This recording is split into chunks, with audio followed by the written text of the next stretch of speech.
Wilt Chamberlain was 7 feet 1 inch tall. He weighed 275 pounds of dense, engineered, battle-tested muscle. He once scored 100 points in a single basketball game, a record that has stood for over 60 years and that most serious people believe will never be broken. He bench-pressed 500 pounds. He could outrun men a foot shorter than him. He once picked up a grown man with one arm during a game and moved him out of the way like a piece of furniture. Wilt Chamberlain had never, not once in his entire life, seen another human body do something that made him question what he thought he understood about physical ability. Until a Tuesday morning in 1970. He was in a gym in Los Angeles, doing his usual routine, alone or so he thought, and then a man who was 14 inches shorter than him and 140 pounds lighter walked in through the side door, found a space in the corner and began to train. Wilt Chamberlain put down his weights. He walked to the edge of the room. He leaned against the wall. And for the next 45 minutes, one of the most physically dominant human beings in the history of professional sports stood there and did nothing but watch. He did not pick the weights back up. He did not leave. He did not say a word. Not until Bruce Lee was finished. To understand why Wilt Chamberlain, a man who feared nothing and was impressed by almost nothing, reacted this way, you have to understand something about how Wilt Chamberlain moved through the world. He was not just big. There are a lot of big people. The NBA is full of big people. Most of them move like big people, carefully, with a slight hesitation, as if their bodies are always a fraction of a second ahead of their ability to control them. Wilt was different. Wilt moved like a man half his size who had been scaled up without losing any of the coordination. He was fluid. He was fast. He had the footwork of a dancer and the reflexes of a middleweight boxer. Coaches who worked with him for years said that the most shocking thing about Wilt was not his size. It was how wrong his size felt when you watched him move. Your brain expected one thing and your eyes saw another. He had spent his entire life being the most physically remarkable person in any room he entered. Any room. Not most rooms. Any room.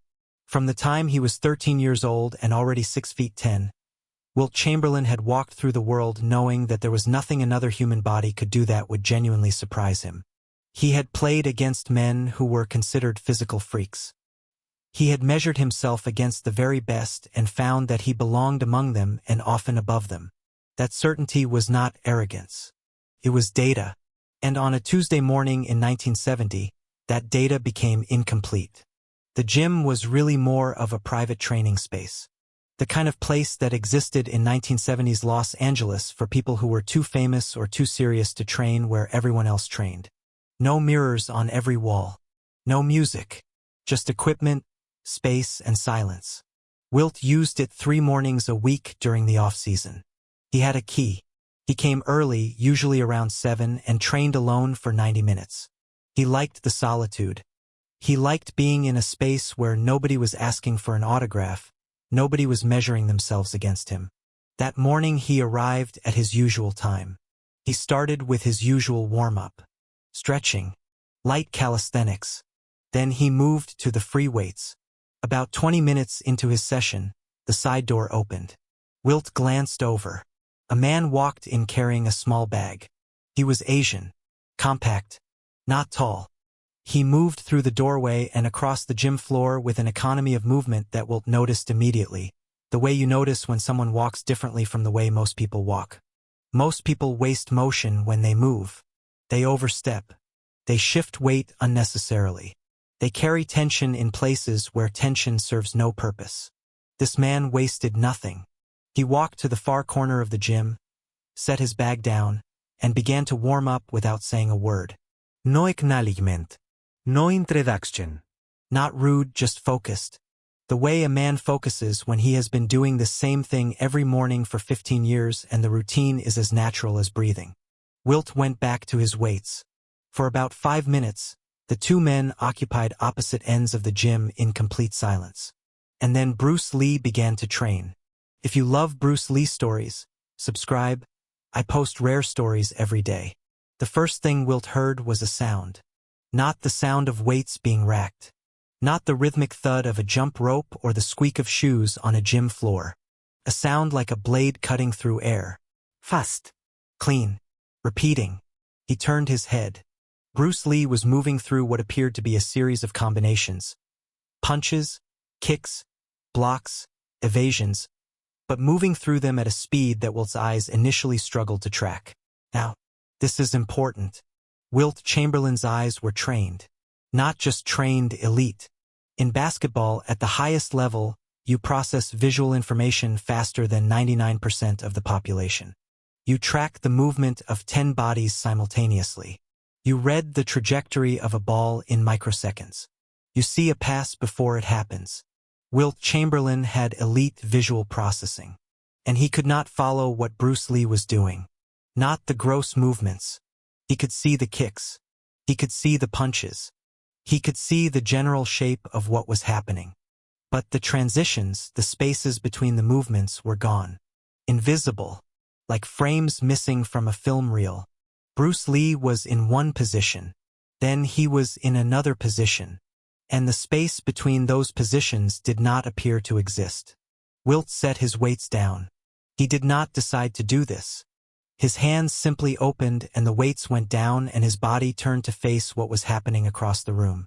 He walked to the edge of the training area and leaned against the wall. He would later describe this moment as one of the strangest experiences of his life. He said his body made the decision before his mind did. He said something in him, something deeper than thought, something that operated on the level of pure animal recognition.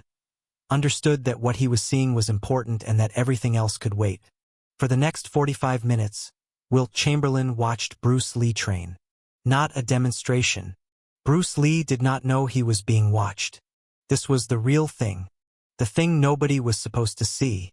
Bruce Lee did not train the way athletes train. Athletes train in blocks. They do a set. They rest. They do another set. Effort, recovery, effort, recovery. Bruce Lee did not rest. For 45 minutes, he moved without stopping. Not at the same intensity. There were moments of slowness, moments of what appeared to be meditation in motion, but he never fully stopped. He flowed. That is the only word Wilt could find for it later. He said the man flowed, like water that had been given a skeleton and a nervous system. There were kicks that reached head height before Wilt's eyes could register the leg leaving the ground. There were punches thrown at a wooden dummy with a speed that made the impacts sound less like individual strikes and more like a continuous hum. A drum roll of bone on hardwood so fast the ear could not separate the beats. There were moments of isometric tension, positions that Wilt, with his deep understanding of what muscles do under strain, could see were extraordinarily demanding. Positions that most human beings could not hold for 5 seconds. Bruce Lee held them for minutes. And through all of it, the breathing, perfectly controlled, never ragged, never desperate. The breathing of a man working at a level of output that should have been unsustainable, and sustaining it without apparent effort. Wilt had trained alongside Olympic athletes. He had pushed his own body to places that most human beings will never visit. He knew what maximum effort looked like. This was not maximum effort. This was a body operating at maximum capacity while using minimum energy. Like a machine refined so many times that all the friction was gone. Bruce Lee stopped. He stood still for a moment. Eyes closed. Breathing even. Then he picked up a small towel from his bag, wiped his face and turned around. He saw Wilt Chamberlain leaning against the wall. 7 feet 1 inch of arguably the greatest athlete in American history. Standing perfectly still, looking at him with an expression that Wilt himself would later struggle to name. Bruce Lee paused. Then he smiled. A small, surprised smile. The smile of a man who did not expect an audience and is not entirely sure how to feel about having had one. He said, "How long have you been standing there?" Wilt said, "Long enough." There was a moment of silence. Then Bruce Lee walked over, extended his hand, and introduced himself. The conversation that followed lasted almost an hour. They sat on the gym floor. No chairs. Just 2 men sitting on a hardwood floor at 8 in the morning, talking about the one subject they both understood better than almost anyone else alive. The human body. What it can do. What it cannot do. What it can be trained to do. Where the limits are and whether those limits are real or merely assumed. Wilt asked questions the way a man asks questions when he has just been shown that a door exists where he previously saw a wall. He asked about the speed. How was it possible to move that fast from a standing start without any visible preparation? Bruce Lee said it was not about speed. It was about the elimination of delay. Most people, when they decide to move, go through a sequence. The brain forms the intention travels to the muscles engage in a preparatory contraction, and then the movement begins. For steps, for tiny delays, add them together and you get the gap between thought and action that makes a movement visible before it arrives. He said, I have spent 15 years removing those steps, not making them faster, removing them, until there is nothing between the decision and the action. No preparation. No warning. No gap. Wilt was quiet for a long time after that. Then he asked about the endurance. 45 minutes of continuous movement at that intensity. How? Bruce Lee said something Wilt would repeat to close friends for years. He said, You are asking the wrong question. You are seeing the result and assuming it requires proportional effort. It does not.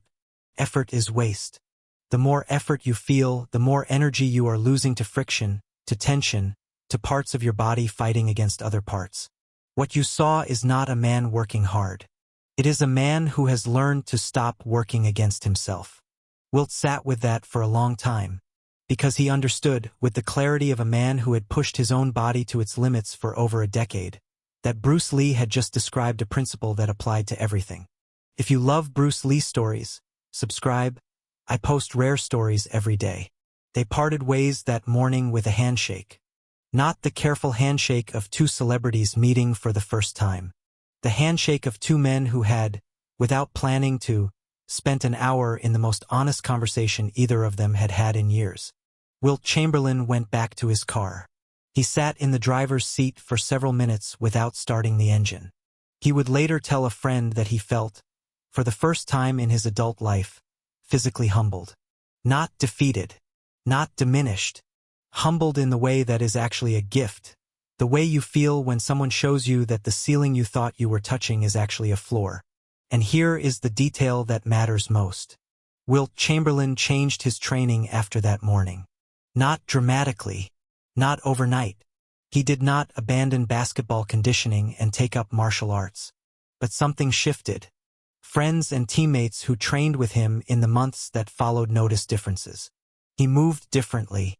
Not faster, smoother. He began to incorporate flexibility work that he had never done before. He became interested, for the first time in his career, in the idea of relaxation as a component of performance rather than the opposite of it. His coach that season made a note, and this was recorded, that Wilt seemed to be playing with less visible effort while producing the same or better results. He described it as a change in Wilt's movement quality that he could see but could not explain.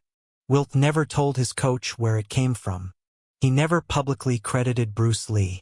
But he spoke about that morning privately for the rest of his life. And every time he told the story, he told it the same way.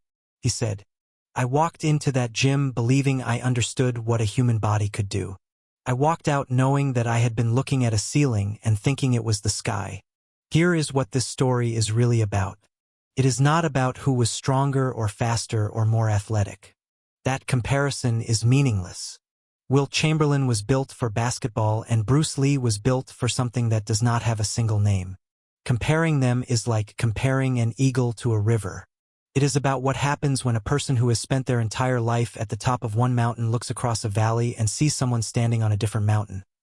A mountain they did not even know existed, and realizes that the landscape is bigger than they thought.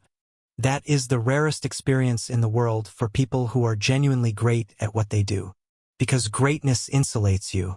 Surrounds you with confirmation. Everyone tells you that you are the best, that there is nothing above where you stand. And most great people believe it, not because they are arrogant, because the evidence supports it. Wilt had decades of evidence, records, championships, the respect of every athlete who had ever faced him. And on one morning, in less than an hour, a man 14 inches shorter showed him that the evidence was incomplete. That is the thing Bruce Lee did that nobody else could do. Not the kicks. Not the punches. Not the speed that cameras could not capture. He expanded the map. He stood in a corner of a gym and did what he always did, the thing he had done every morning since he was a teenager, and the sheer quality of it made one of the most dominant physical specimens in human history put down his weights and stand still. Not because Bruce Lee was better than Wilt Chamberlain. Because Bruce Lee was proof that the question of better was the wrong question entirely. The right question was, how much is still possible? And the answer turned out to be more than either of them had imagined.